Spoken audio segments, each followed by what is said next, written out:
I'm going to start with a story. If you ask Ansley, who is just up here doing announcements, if I have good peripheral vision, she would laugh, she would cry, she would say, no way, right? She can walk up to me and be this close to my face, and I will never see her. Never see her coming, Like, I don't know why. I wear contacts, and I'm like, listen, I wear contacts because glasses, I don't have peripheral vision. What a joke, right? Don't have it anyway. Don't need it, apparently. But last week at youth, a ball hit my legs that Jude threw, and I was like, Jude, what the heck? Why'd you throw that at me? He was like, I passed it to you. And Ansley runs up, and she goes, she doesn't have peripheral vision. So honestly, I don't have peripheral vision. That's what I've learned through my life. And I think it can be so easy to ignore the things that we don't always see, right? I'm just going to pray really fast, get all these nerves away, and we're going to just dive in. Lord, thank you. Thank you, honestly, that you would even choose me. Thank you that you gave me these words. Help me not get in the way, Lord, and help our hearts be soft to hear what you have to say. In Jesus' name, amen. When I was given this verse that I'm about to read at the end of last year, I didn't think a lot of it. I was like, cool, thanks, see you later. Actually, I love the person who gave it to me, so I was like, oh my gosh, thank you. But as I started reading it and rereading it, it felt like God put that in the Bible just for me. And if you're a youth kid, if you don't know this verse, it was on Jude's shirt, I'd be shocked. It was the theme of our winter retreat.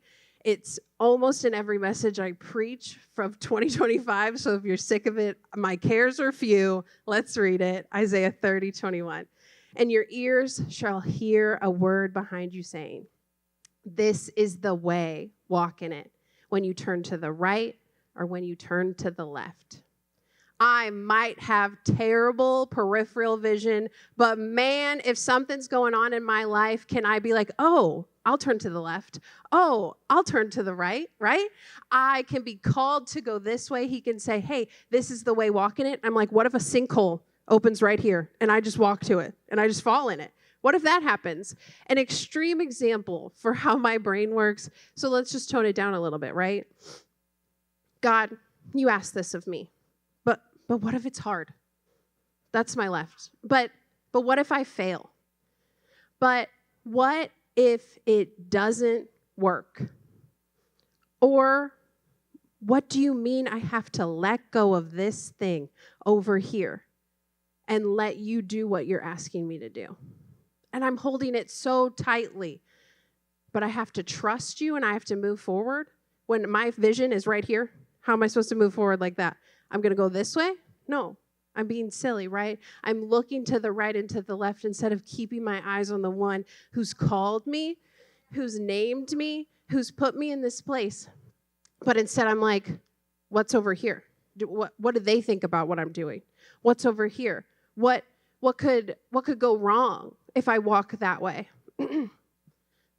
I think that's what's happening in Joshua 13.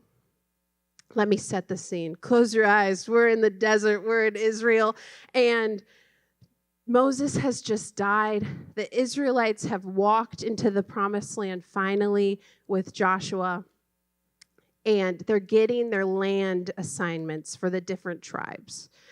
And God was like, hey, Joshua, I know you're a little old. That's chill. That's cool because I've got us.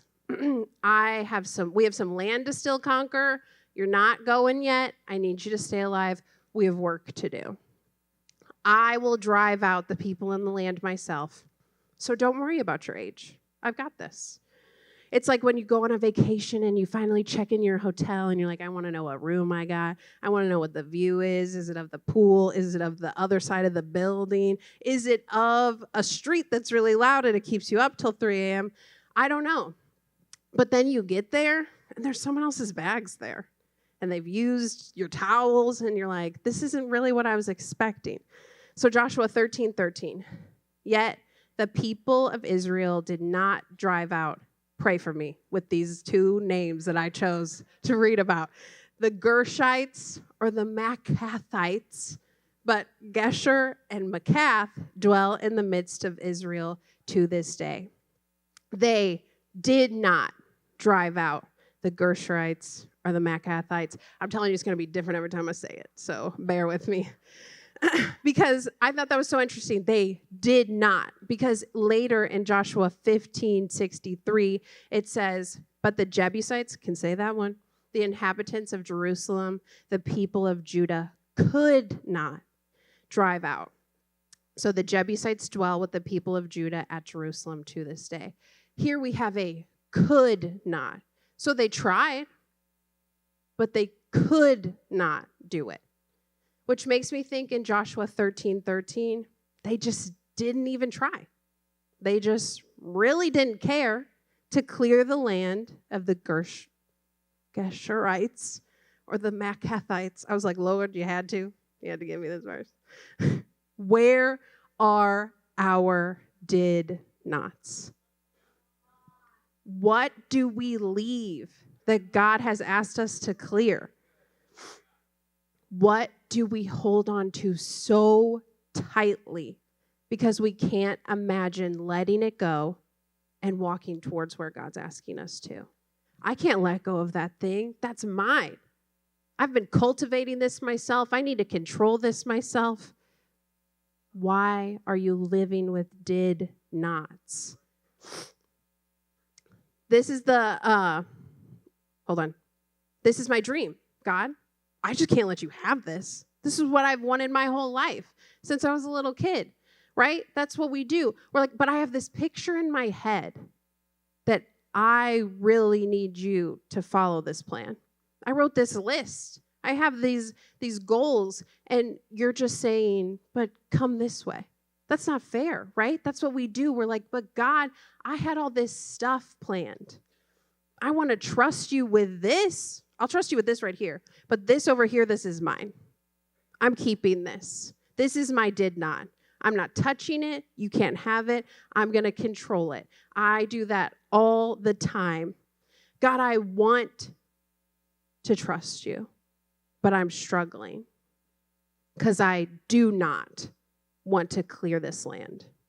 We can so often let things slip us by because it's easier than dealing with it. It's comfortable and easy for the Israelites to leave the other people there. We leave our land how it is because we don't really want to do the work involved in letting things go or healing our hearts, honestly. I'm sure the Israelites were like, look, we have people. We have new friends. We have workers. They can tend our sheep. Look, that guy's cute. I want to keep him around. That's ridiculous. But what are the things that we see as comfortable that are hurting us? What are our did nots? What are the things that we're like, yeah, I'll keep that around. That's cool. Sure, it seemed harmless to share the land. Here we go again. But in reality, keeping the Geshurites and the Machathites on the land ended up introducing Israel to idolatry, to things that they were going to have to deal with later anyway. People that wanted to conquer them because they didn't conquer it, you know? Like when we don't conquer something, it's going to come back and it's going to try to conquer us. When we don't drive something out, it's going to try to drive us out of God's plan, of the way we're supposed to walk, of the things we're supposed to do, of the plan that he has for our lives. Because it's so easy to be like, I'm not going to deal with that right now. And then it's going to be like, let me just deal with you really fast. They introduce them to worshiping things other than God. Take your eyes off God. That doesn't matter, right? The Gershurites and the Machathites, they were thriving. They were doing great. No. They started worshiping idols. They started doing all these bad things because they did not drive them out. They started trusting something more than trusting their creator. The man, the God that put them on this land, they're like, Remember when they like worshiping Baal and stuff, and they're like, he helped us cross the Red Sea. Were you there? No, he did not. You just made him 10 minutes ago. But so they're so easily susceptible, and we're so easily susceptible to be like, oh, this helped me. Oh, this is better. I need to take my eyes off the king because this is easier. When we don't clear the land, we just open ourselves up to the exact same thing. Pardon. We let things become idols when we don't deal with them. A few books later, David has to defeat the Gershurites and the Maccathites because they teamed up with the Philistines. They had to deal with them anyway. They just let their ancestors is this way? Their children deal with them instead. Eventually, we have to deal with the things we don't get rid of. The things we don't really want to deal with, even though God asked us to. He said in the beginning of 13, I will clear the land. They just needed to try. But how often are we like, I don't want to try. I don't want to do it. I would rather just be comfy. Why don't we try? I know why I don't try. I'm afraid. I'm afraid because I look left and I look right, and I'm like, what if I fail? What if it goes worse than I can imagine right now? What if he takes control of the thing that I've been hiding from him? The thing that I don't really want him to deal with, because then I have to step forward and deal with it. I'm afraid of what I'm going to have to let go of. I mean, literally this morning, I was like, girl, you're going to fail. This is going to be bad. I was building things on my land at that point. I was like, here's a tower of self-doubt. Here's a tower of things that are going to go wrong. Here's a tower of how you're going to fail. What if you accidentally say a word that you didn't mean and it's so embarrassing? Like, when is that going to happen? I would rebound really good. We all know it. But literally, I build towers on my land. It's so much easier, right? I'm not going to clear this land. I'm going to build stuff on this land. I'm going to have these people that I didn't drive out help me build things on this land. You want to say something bad about me? I'd love to hear it. You want to say something? I've already said it to myself. Self-doubt, all these things, and we just let it come. We're just like, yeah, let it come. Let it ride in because I've already said it to myself. But what if we're like, hey, I am God's chosen. I am named. I have my name on the book in heaven. I do not have to be full of self-doubt. I don't need to build these towers. I don't need to do these things because God told me he would clear the land. I just need to step forward towards him and let him do the work. You guys.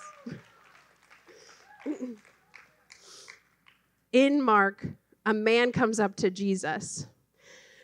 In some versions, he's a rich young ruler. In others, he's a rich man. We're going with rich young ruler because it really works for my thing, okay? It's in some versions. I'm not taking the Bible out of context.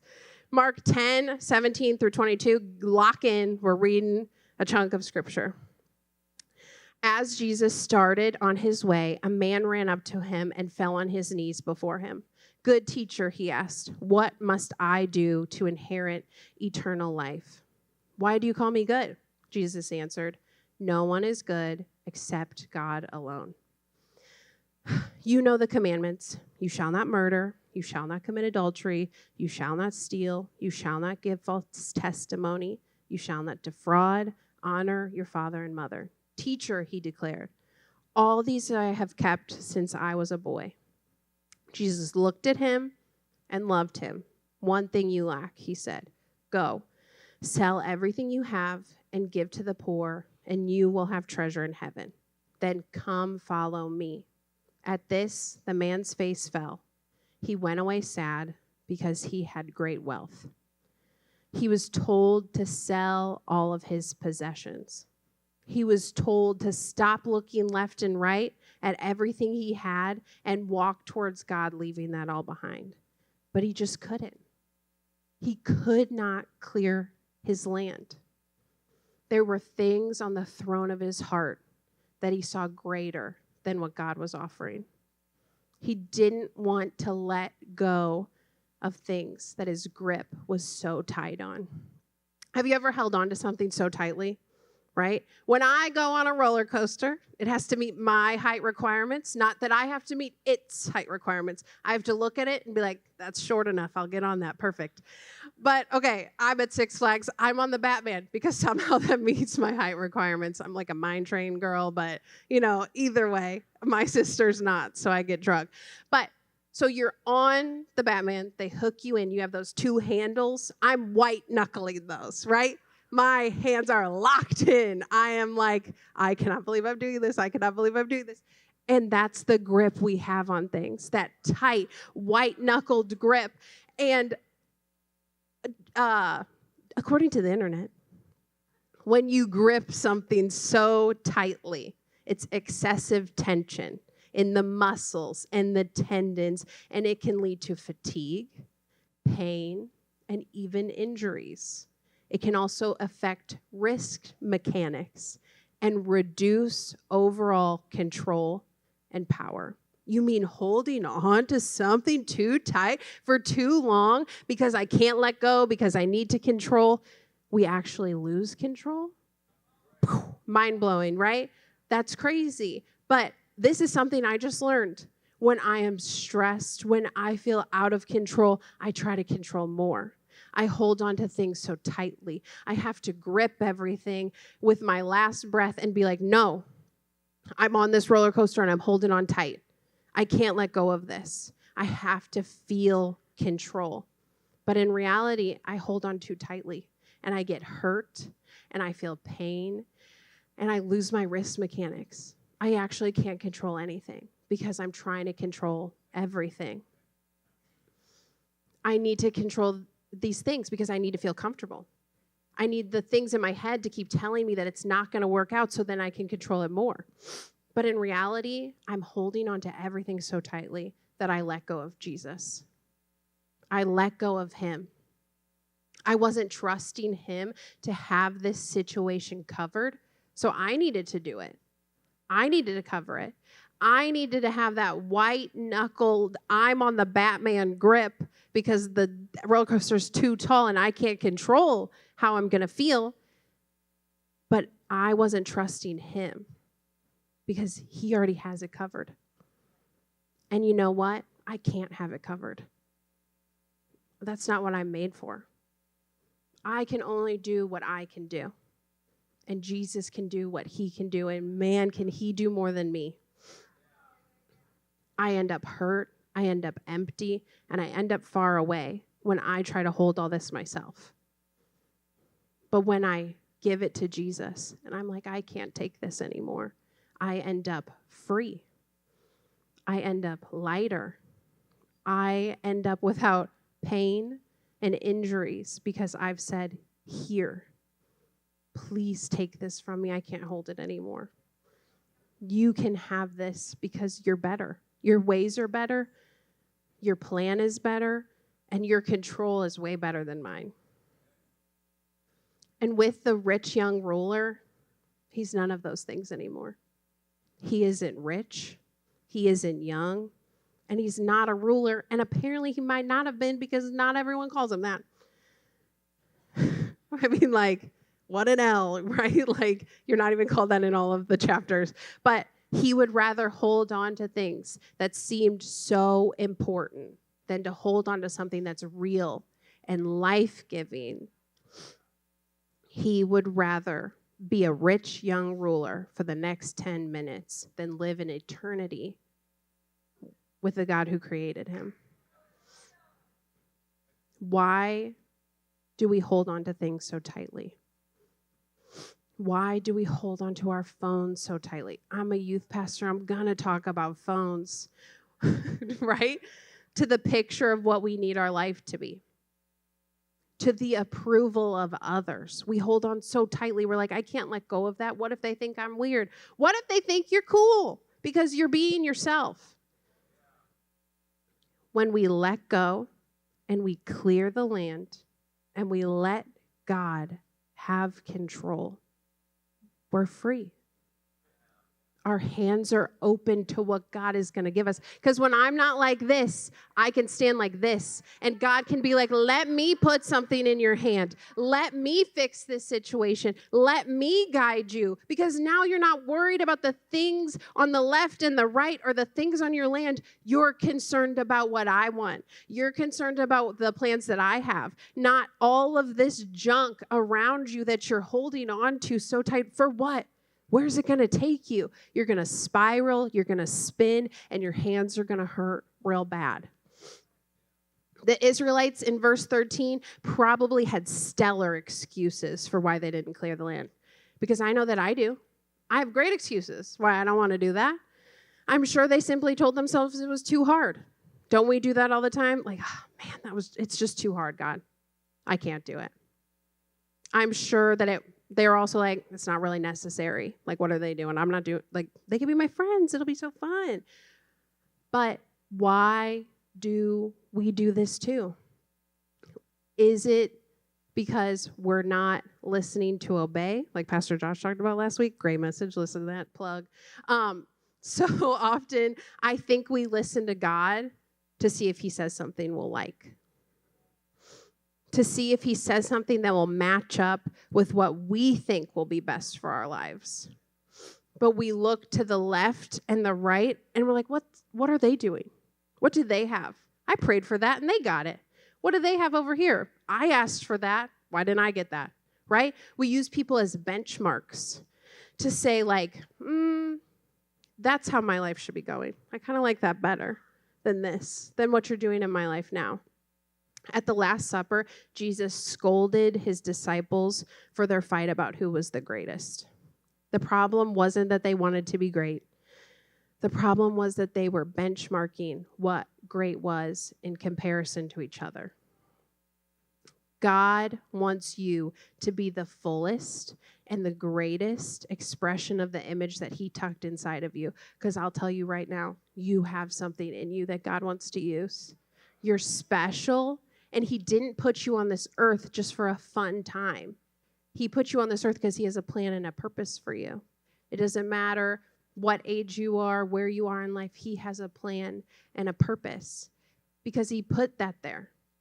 And he wants you to be great. He doesn't want us to just walk around like automatons and just live this like plateaued life. He wants these great moments for us. He's loving and kind and compassionate, but you'll be stunted if you look left and right and be like, but they have that? I don't have that. Oh, you gave them that? I don't have that. You put that in them? They're this great speaker. They're this great driver. I have no idea.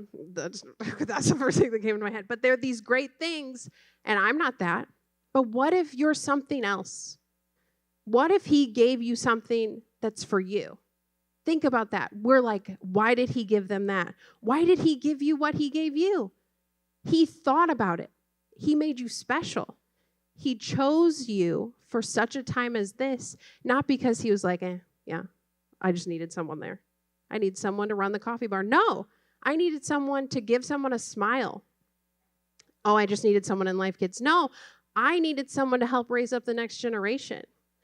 Oh, I needed an usher. No, I needed someone to make someone feel seen and loved. You know, like we so often just write things off as nothing. And it's like, but God gave you something. And he doesn't make mistakes, and he's not just silly. He's not just like, oh, yeah, I was feeling crazy that day. No, he put something in you that's important. So don't look to your right and the left. If you don't clear the land, being the best is not the problem. It's attempting to be better than other people. What's your benchmark? What do you compare yourself to? What do you feel like hasn't been done for you, but you want it done? What do you have said in your mind that we won't clear the land that God asked us to because it's just easier to hold on? It's easier to be comfortable and stagnant than to walk forward where your Creator is telling you to go.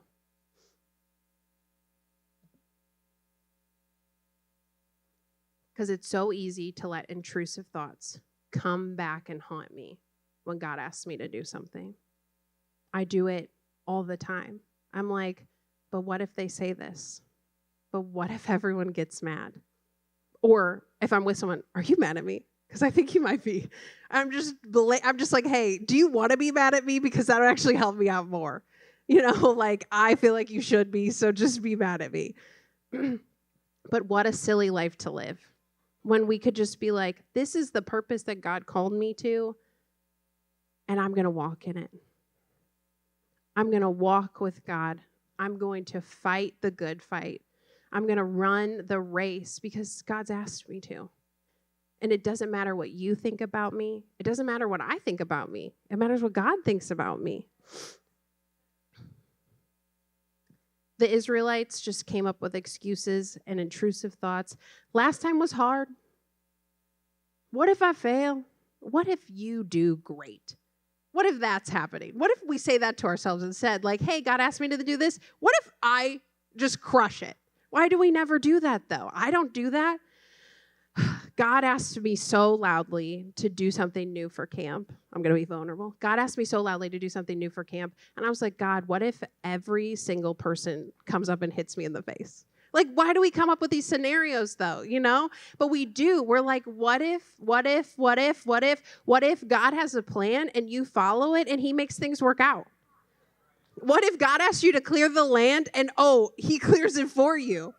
What if it goes really awesome because all he did was ask you to step forward and try, and he's got the rest? But instead, we're like, but what if everyone hates me? I do this all the time, and I'm preaching to myself, quite honestly. I do this more than you, and I know I do, because I'm always like, but what if this doesn't work out? What if everyone's mad? What if I fail? What if you just did what God asked you to do? And be like, hey, he's asking, I'm listening, and I'm hearing, and I want to run forward to what he has to say to me. Look at the land that God gave you, and we just settle. We're just like, this is good enough. Look at, that's a nice tree, a nice flower. I'm good. We're not called to live an easy life. We're just not. But let me tell you something. There's nothing that God cannot do. Not even death can stop God. So why do we think that he can't be trusted in the midst of a trial? He rose from the dead. He rose Lazarus from the dead. And yet we're like, I don't think he can really do this. Girl, what? He can. And he will, because he's asking you to. He doesn't ask us to do things and then say, oh, no, I'm busy with something over here. I cannot help you today. No, he's like, I'm asking you to do this. And as soon as you step forward, I'm right there. When he caught Peter as he stepped onto the water, because he was right there, he wasn't like, I'm going to go catch a wave. See you later. No, he was right there. There's nothing that he cannot do. When we see land that needs to be cleared, I don't want to be like an Israelite and be like, I don't want to deal with that. We can look left and we can look right and we can run a different direction. I love to run different. I don't love to run, but I love to try to run away and go different directions, because it can be like, that seems a little better. No, it's just easier. And let me tell you something, you're probably going to get stuck and you're probably going to fall into a sinkhole and you're just going to be a mess. But if you walk towards God, he already has a path planned out for you. When you have a map, wouldn't you want to go on the path that literally said your name and be like, this is where you're going, instead of like, I will take this path that says danger ahead. But that's what we do. We're like, that seems better. That seems good. That's the way I want to go. God will work in these delays. So our story's not over. If you have ran that way, nothing's going to be wasted. He used that time with the Israelites to shape their hearts, to show them that he can defeat their enemies and despite their present failures. He's always with us. So when we fail to clear the land the first time, why don't we grow instead of staying stagnant? Faith can be strengthened.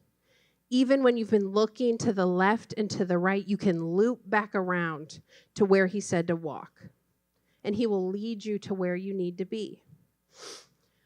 My lovely parents who are in the room, they go here. No, they built the home that we live in before I was born. And down by my dad's garden at the end of our lot, there's these huge rocks. They're huge. I always used to play on them as a kid. They have fossils in them. They're so fun. But it took work to build our house. I can see it. I can see it in the rocks that they had to remove and move to the side of the house. It took work to build a firm foundation that we can live in. And why do I know it's firm? Well, I've never fallen through the basement, so it must be doing pretty good, right? Like, it's never opened up and been like, boop. No, it's a firm foundation and it's weathered storms, but they had to do work to get those rocks out of the ground and move them to the side. Sometimes it takes work, and sometimes we have to dig a boulder out of the ground and move it to the side so we can build a firm foundation, but it's worth it. They had to clear the land so that we could have a home to live in with a firm foundation, with a roof over our heads, with trust and knowing that if a storm comes, we're not going to be damaged. We're not going to just fall away because they've did the work to clear the land, to build a foundation, and I can see the fruits of that. That we live in a home where I haven't fallen through the ground, that they live in a home where I can see, oh, look at what they did. Look at the rocks on the side that they moved because they worked for it.